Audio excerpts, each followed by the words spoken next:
Halo teman-teman sekalian, selamat jumpa lagi dengan saya Arif, pemaku channel kita ini, yaitu channel Pinterpreneur, channel untuk berusaha belajar secara santai sehingga kita bisa mengelola usaha secara pintar. Teman-teman sekalian, kali ini kita akan memberikan sebuah ide usaha, yaitu menjadi YouTuber. Nah, untuk menjadi YouTuber, kita perlu tahu apa konten yang ada di YouTube yang terlaris di sepanjang adanya YouTube itu sendiri. Sehingga kita bisa mendapatkan bagaimana cara kita untuk mendapatkan banyak view. Nah, tentunya perlu kita tahu konten-konten apa yang terbaik yang bisa kita jadikan isi dari video-video atau YouTube yang kita siapkan. Namun, sebelum masuk ke pembahasan secara detail, kembali saya ingatkan kepada teman-teman sekalian, jika video ini bermanfaat, maka silahkan di-like dan di-share supaya bisa dinikmati dan bisa diambil manfaatnya oleh lebih banyak lagi. Dan jangan lupa, jika menginginkan adanya informasi, adanya update terkait dengan video-video yang kami buat, maka silakan di-subscribe atau tanda lonceng yang ada. Oke, baik, kita langsung saja mulai ke pembahasan kita hari ini, yaitu terkait dengan konten yang ada di YouTube. Jadi, ide hari ini adalah memberikan informasi kepada teman-teman sekalian, kalau kita cita-cita untuk menjadi YouTuber, maka konten-konten apa saja yang paling pas untuk kita angkat di YouTube. Oke, kita mulai saja. Yang pertama adalah, YouTube itu sendiri adalah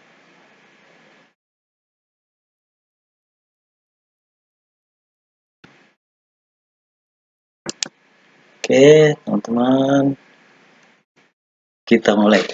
Yang pertama adalah YouTube yang terkait dengan alam liar. Maksudnya alam liar itu apa? Alam liar itu adalah semua yang terkait dengan dunia binatang, misalnya gitu ya, flora dan fauna gitu itu ya. Nah, itu salah satu contoh yang disebut dengan alam liar. Nah, ini yang pertama adalah alam liar, kehidupan, bagaimana mata rantai terjadi antara hewan-hewan yang ada di sekitar kita, bagaimana eksotisme dari binatang yang ada, kemudian eksotisme dari pohon-pohon yang begitu unik misalnya, atau kekeringan yang terjadi di sekitar gurun-gurun. Nah, itu membuat konten kita menjadi menarik untuk dilihat. Ada rasa penasaran yang muncul dari para penonton kita atau yang viewer yang melihat YouTube kita. Nah, yang kedua adalah ini nih. Yang kedua adalah cover music. Nih, cover musik. Dimana kita tahu saat ini keinginan untuk menyanyi gitu masih sangat besar di kalangan masyarakat gitu ya. Dan banyak juga band-band yang sangat bagus gitu, lagu-lagunya sangat bagus sehingga memancing untuk bisa ditonton oleh masyarakat gitu ya. Sehingga dengan adanya musik-musik indie dengan kreasi sendiri, dengan adanya sedikit improvisasi, menyebabkan musik itu menjadi seni gitu ya. Seperti kita tahu, contoh yang paling dekat dengan masyarakat kita di Indonesia, bagaimana buminya cover musik yang dilakukan oleh Alif Bata gitu ya, dengan gitar akustiknya gitu, menyebabkan orang dari luar negeri pun itu memberikan reaksi yang sangat bagus karena adanya cover musik. Nah, seperti juga kita tahu banyak pendatang-pendatang baru di belantika musik Indonesia itu banyak mengcover musik, dan cover musik itu cenderung memberikan sesuatu nilai yang lebih sehingga viewer dari yang cover musik ini juga sangat-sangat banyak. Yang sederhana juga, kita tahu di sekitar kita ada yang mengcover dari indie gitu ya, lagu-lagu yang ya awalnya sebenarnya tidak terlalu terkenal, tapi di-cover lagi dengan perubahan aransemen sedikit, akhirnya cover musik itu menjadi sangat-sangat bagus. Nah, ada lagi selain itu, yaitu kita memberikan atau menceritakan atau memotret suatu kejadian atau kisah yang epik gitu ya. Kisah yang epik. Kisah yang epik itu artinya sesuatu yang betul-betul menggugah bagaimana perjuangan seseorang, bagaimana sesuatu yang menurut kita tidak mungkin terjadi, tapi itu bisa dilakukan oleh seseorang. Nah, itu yang disebut dengan kisah-kisah epik. Kisah-kisah epik ini menyebabkan viewer sangat banyak. Kenapa? Karena rasa penasaran seperti apa sih kisah epik itu. Nah, itu yang ketiga. Yang keempat, konten yang bisa jadi pertimbangan teman-teman untuk membuat konten YouTube itu sendiri adalah di kejadian-kejadian yang kecelakaan misalnya, atau fail atau kegagalan gitu.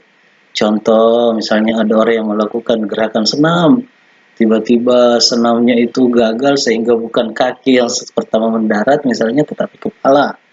Nah, seperti itu juga. Atau ada orang yang berlari, berlari kenceng. Kemudian sudah hampir sampai di finish, dia merasa heboh sendiri gitu ya. Merasa sudah yakin akan menang, ternyata didahului. Jadi gagal untuk menjadi juara. Itu ke konten-konten yang banyak diminati. Termasuk juga insiden itu kejadian-kejadian, misalnya ada kejadian di jalan tol, terjadi tabrakan misalnya beruntun. Nah, itu kejadian-kejadian itu memancing orang untuk melihat apa sih yang terjadi, seperti apa kronologis peristiwanya gitu. Nah, ada juga yang terjun misalnya yang dari eh, yang terjun dari pesawat misalnya gitu ya.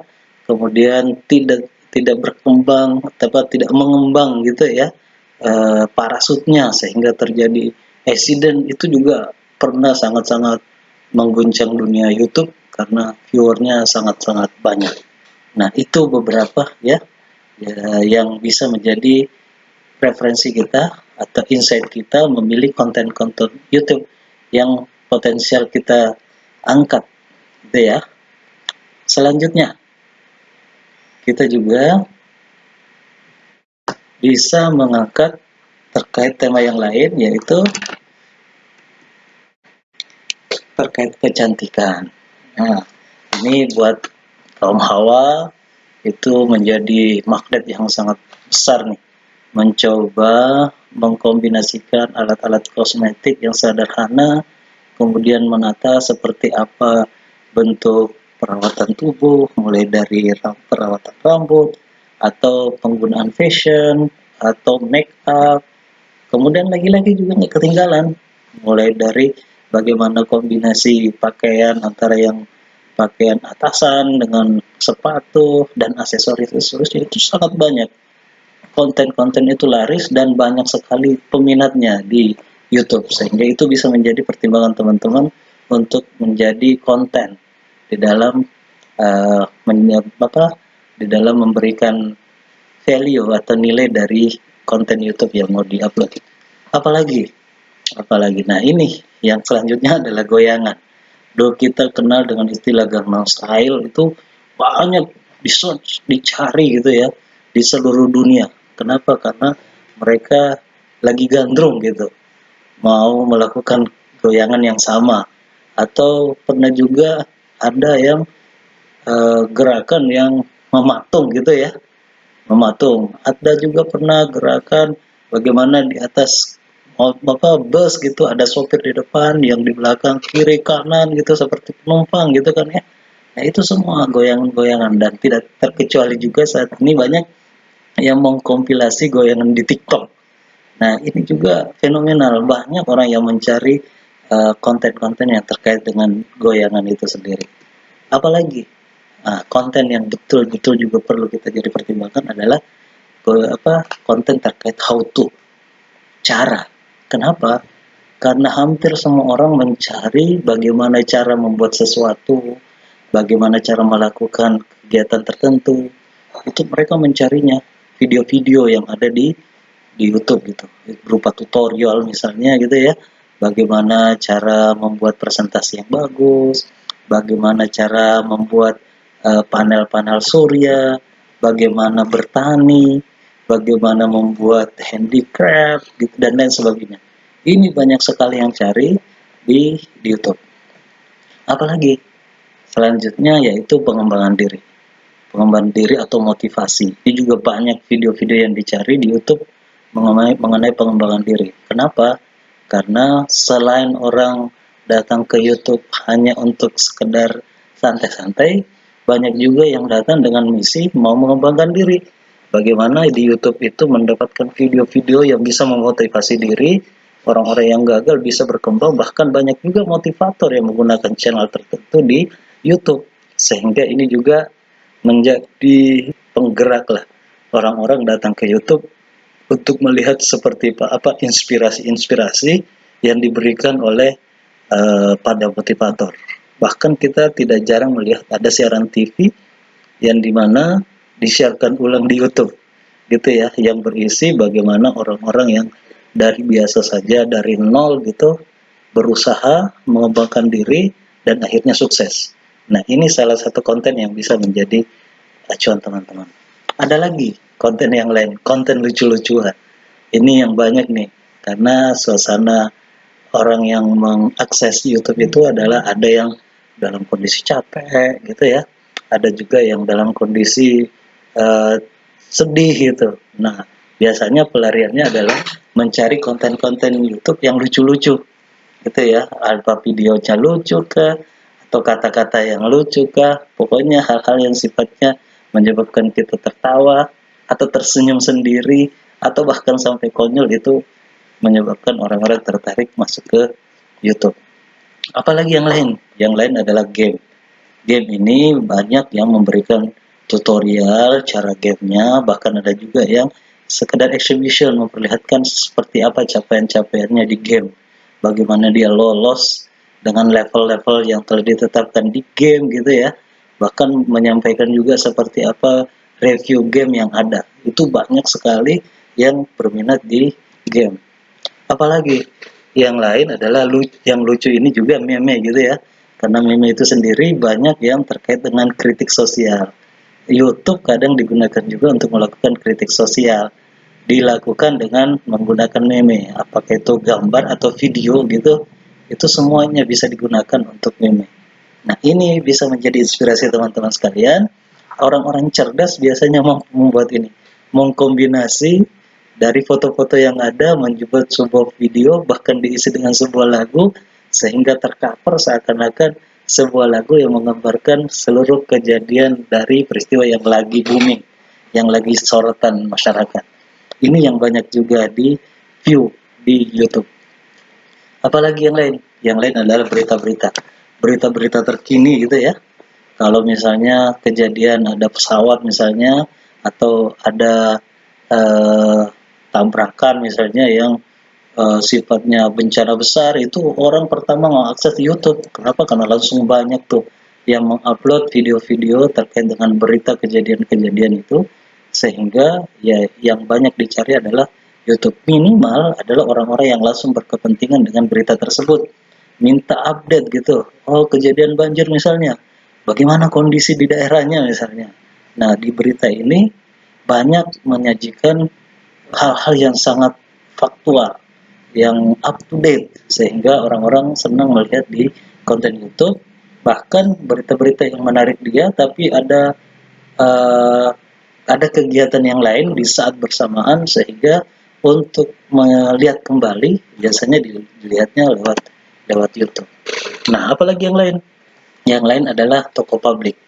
Nah, ini toko publik ini biasanya melakukan ya tanda kutip gitu ya, mencari fans gitu, atau meningkatkan rating atau personal brands-nya, itu biasanya lewat YouTube juga, dengan berbagai kegiatan-kegiatan yang sifatnya sangat charity gitu ya, memberikan sumbangan ke, atau uh, banyak game yang dilakukan, atau menceritakan bagaimana dia mengelola keluarga, bagaimana kehidupan sehari-hari. Nah, di toko publik inilah itu dilakukan, dan itu juga banyak penggemarnya.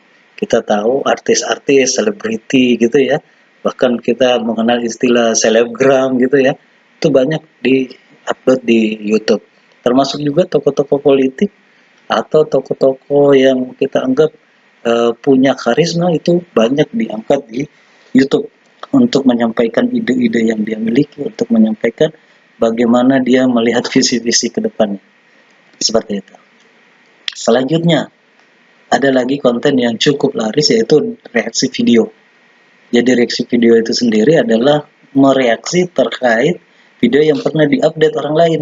Misalnya Alim Bata lah ya, bagaimana dia mengcover musik-musik yang sangat-sangat bagus, spektakuler, kemudian direaksi oleh reaktor-reaktor dari dunia dan lain sebagainya. Nah, reaktor-reaktor ini mengundang banyak juga peminat untuk view karena mau mendengarkan seperti apa ulasan dari orang-orang misalnya yang punya kemampuan di musik atau mengulas sesuatu yang menurut orang lain ini adalah ahlinya. Nah, di reaksi video ini yang lumayan banyak juga peminatnya. Apalagi yang lain? Yang lain lagi adalah playlist lagu. Mau karaokean gitu ya. Biasanya ya sudah lewat YouTube aja. Nah, ini banyak peminatnya. Setiap hari ada aja yang karaoke mau nyanyi sendiri, biasanya playlistnya langsung dari YouTube. Selanjutnya nonton film. Nah, ini juga ya, meskipun ada merek yang lain gitu ya, tapi YouTube juga salah satu tempat orang untuk nonton film. Entah itu yang sifatnya trailernya saja atau langsung video yang clearnya gitu ya. Apalagi yang lain? Yang lain adalah kehidupan unik. Kehidupan unik ini misalnya saja kehidupan unik di suku-suku tertentu. Bagaimana kehidupan penduduk di Bajo yang tinggalnya di atas perahu sebagai rumah gitu. Bagaimana suku-suku yang ada di Baduy misalnya, mereka menjalankan kehidupan kesehariannya, bagaimana memenuhi kehidupannya, bagaimana dia berinteraksi dengan teknologi yang ada di sekitarnya. Nah, di sini nih, dengan mengangkat kehidupan yang unik itu, maka banyak nih yang termasuk orang-orang yang mendapat banyak viewer. Yang unik ini juga termasuk di dalamnya resep makanan gitu ya, makanan-makanan unik di tiap daerah dengan resep-resepnya, cara proses pembuatannya, bagaimana teknik untuk mendapatkannya. Nah, ini juga banyak yang minat di YouTube. Yang lain lagi adalah yang bernyanyi. Jadi bernyanyi langsung di YouTube ya, dengan kemampuan cover lagu suaranya gitu ya. Misalnya saja ada yang selawatan gitu ya, lagu-lagu selawat, ada yang lagu yang beberapa suara bisa dikombinasi, atau bisa juga langsung mengambil seperti playlist tadi, langsung ngambil lagunya bernyanyi lewat di YouTube. Nah, yang lain lagi, kalau tadi how to, itu betul-betul bagaimana membuat dari awal sampai selesai. Kalau tips and trick itu hal-hal yang sifatnya receh, hal-hal yang sifatnya kita anggap biasa, tapi kadang efeknya itu besar gitu. Sesuatu yang kita lakukan sehari-hari, sesuatu yang kita sudah bisa lakukan, tapi ada tambahan-tambahan sedikit fitur atau sedikit aktivitas, itu bisa menyebabkan efeknya lebih besar lagi. Nah, itu yang disebut dengan tips and trick. Apalagi yang lain? Konten yang lain adalah terkait dengan jalan-jalan, touring gitu ya. Bagaimana backpacker, bagaimana memperkenalkan kehidupan di suatu tempat yang didatangi gitu ya. Bagaimana suasana tempat menginap, bagaimana pemandangan yang ada di area wisata dan lain sebagainya. Ini juga banyak yang peminatnya. Nah, yang lain lagi adalah resep-resep makanan. Ya, resep makanan atau bahkan herbal itu banyak tuh diminati, dan ya ini bukan orang per orang, tapi banyak, bahkan kelompok-kelompok tertentu banyak mengambil ini. Apalagi yang lain? Yang lain adalah terkait dengan passive income. Bagaimana orang mendapatkan atau menghasilkan uang melalui YouTube. Nah, ini juga yang banyak ulasan-ulasan terkait cara kita mendapatkan uang lewat media sosial, atau bagaimana menginvestasikan diri, bagaimana trading saham, bagaimana investasi ke reksadana, kemudian bagaimana jual beli di perusahaan, bagaimana teknik bertani misalnya, atau berinvestasi ke perusahaan-perusahaan pertanian, itu banyak sekali. Termasuk juga usaha sampingan, usaha rumahan, usaha yang dimulai dengan modal yang murah. Nah ini banyak nih view-nya di YouTube. Apalagi, nah ini usaha. Kalau tadi passive income memang lebih banyak ke investasi saja. Kalau usaha ini sudah betul-betul berbagi, bahkan ada yang mendetailkan dari usahanya yang bagaimana mencari bibit misalnya, atau memulai usaha sampai bagaimana bisnis itu dijadikan usaha yang sangat besar atau korporasi. Nah, di YouTube ini juga banyak yang mencari. Dan yang terakhir, yang paling banyak yang paling banyak adalah review terkait dengan produk. Nah, ini nih, karena bertautan atau beririsan antara kepentingan bagaimana memasarkan produk-produk itu ya, sekaligus bagaimana view-nya juga naik. Sehingga kombinasi antara YouTuber dengan pemilik produk itu bergabung dan akhirnya banyak produk-produk yang direview. Banyak fitur-fitur yang ada di dalam sebuah produk misalnya, atau banyak cara-cara mengecek apa kegunaan dari produk-produk yang ada. Nah ini ya rekan-rekan sekalian, teman-teman sekalian, konten-konten YouTube yang laris, yang bisa kita jadikan acuan ketika mau memulai bisnis atau memulai hobi kita sebagai YouTuber. Dengan mengetahui apa konten-konten yang terlaris, yang paling disukai, kita bisa menentukan bahwa oke, kalau begitu konten-konten yang saya pilih adalah A, B, C, atau yang mana saja sesuai dengan kemampuan yang kita miliki, hobi yang kita miliki, dan itu bermanfaat buat sesama. Mungkin itu teman-teman sekalian yang bisa saya sampaikan, bisa saya share hari ini. Semoga bermanfaat adanya buat teman-teman sekalian sebagai insight atau ide bisnis di dalam memulai usaha atau memulai hobi baru, yaitu menjadi YouTuber. Semoga topik-topik ini bisa menjadi konten teman-teman nanti di YouTube-nya nanti dan bisa sukses ke depan. Demikian, dan sebelum saya akhiri, sekali lagi saya ingatkan, jika video ini bermanfaat adanya, silakan like, share, dan di-subscribe channel ini supaya bisa mengetahui apa update yang kami lakukan. Demikian teman-teman sekalian, saya akhiri. Wassalamualaikum warahmatullahi wabarakatuh.